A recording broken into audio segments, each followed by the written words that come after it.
One comment. I appreciate that you say that it is a tragedy. I appreciate that you say that it is a tragedy when Palestinian children are killed. And we agree on that, on a humanitarian level, a humanistic level. How come then that 1 out of 3 of the killed happened to be a child less than 18 years? This is not by chance, and I'm very sorry to say that I would, as far as I could, want to believe you that you were not targeting, because it is against the heart of the world. But in fact what we saw and what the statistics are saying is that 32% of the killed were children. That was not by chance. Would you like to comment on that? Can I allow Mr. Erikos about the basement issue? Then I will forget the question. Very, very shortly. We heard this allegations about Hamas soldiers. That was actually said by IDF spokesman already on the 2nd of January, very early. And we, of course, Mads and myself, we were very worried about that, because we thought this could be a signal that they planned to bomb the hospital. Because this was the 2nd of January, they bombed a mosque, where we also had a lot of civilians coming in, and the explanation from the IDF was that Hamas was hiding weapons there.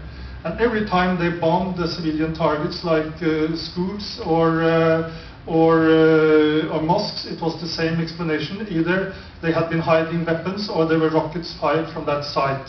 So when we heard about this on the story about the Hamas leaders hiding at Shifa hospital, we started asking around for that. We asked the directors of the hospital, we asked our colleagues, and and the most of our colleagues are Fatah people. They were not Hamas people. I've known them for 20 years, many of them, and they said, just forget it. They say it to create a chaos here. Don't be worried. But we were worried about the safety of ourselves and of the patients when we heard these allegations. And I'm also worried about this, because we have been asked about proving the figures that are coming out of Gaza, the percentage of children, the percentage of civilians, and so on and so on. And we have actually worked a lot to document this. But Israel can just say this. They are aware Hamas. They know that there are Hamas people there. There were weapons there. Where is the proof? I haven't seen any documentation. Can I just say that we have to stop here now. But I would like to give the word to Petter Eide and to Bernt Apeland, and then finally to you, Mr. Ivy, if that's okay for you. If you can, is your memory that long? I am at your mercy. Okay.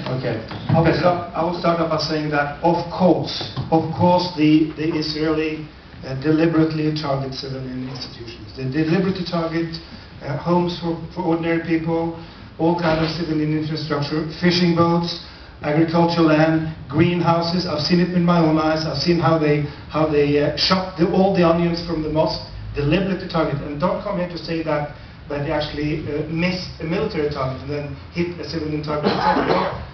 Because you have very precisely weapons, and you hit what you want to hit. And you deliberately target the civil infrastructure. I've been there myself.